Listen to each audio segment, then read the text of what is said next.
So here we have Joy Clausen Soto, who was one of the fabulous speakers of today's TEDx in Act 2.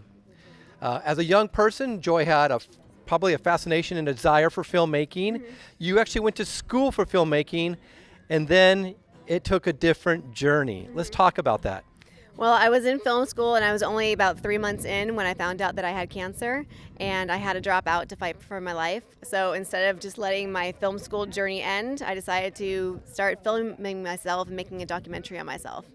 So was it like a time-lapse movie where it showed the stages of what you were going through?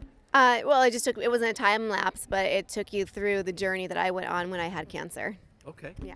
Great. So let's talk about your therapy, the support you had, how you even scripted this. How long did it take to produce this film? And by the way, what is the name of the film? Just 1 year. Well, it took me a long time to finish it because I was just kind of living my life. I needed to survive and get better and grow my hair back and everything. So it took a very long time for me to film it or to finish it. I had cancer in 2001. I finished my treatment in 2002, and then my documentary went to film festivals in 2008. Okay, great. So tell us some of the experiences. What film festivals previewed your movie? Moondance Film Festival, Vision Fest, and San Diego Women's Film Festival. Any awards? Yes, at all of them. Wow. Okay, good. So for anybody out there who would like to document their life, situations in their life, what suggestions do you have for them?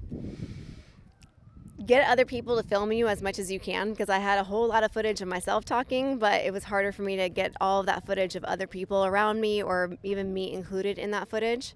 So as much as you can get other people to grab the camera, that would be great. And it really takes the focus off of whatever you're going through and onto making a film, which helps.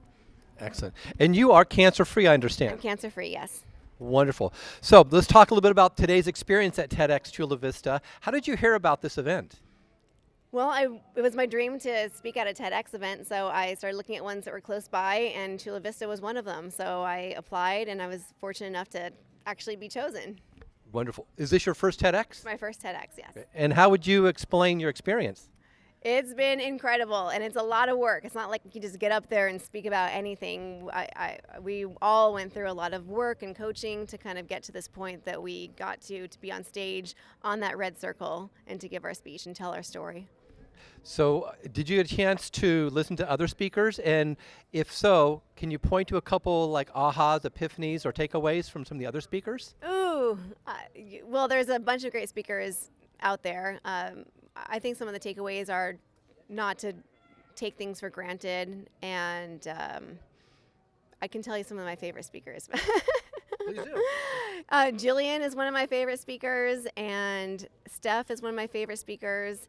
But they're all great, but those are two that really impacted me when I watched their speeches. So those are ones I definitely would recommend. Good. So what's next for you? Is public speaking your full-time occupation desire, or are you involved in other things outside of this?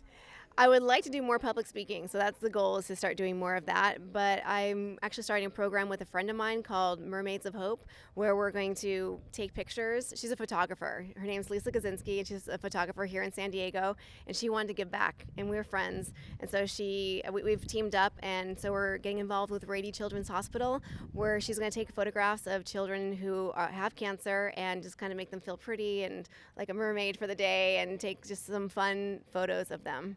Great. And lastly, let's do a shout out to Antoine. What would you say, and he'll see this, by the way, a tribute or thanks to him for this experience? Antoine, this was so much. You did an incredible job. I know this is so much on you. It was hard, I think, on all of us, but oh my gosh, you pulled it together with being able to get us to, perform there on that red circle and to give our best speeches that we could. So thank you so much, Antoine. Thank you. Again, Joy Clausen Soto, thank you very much.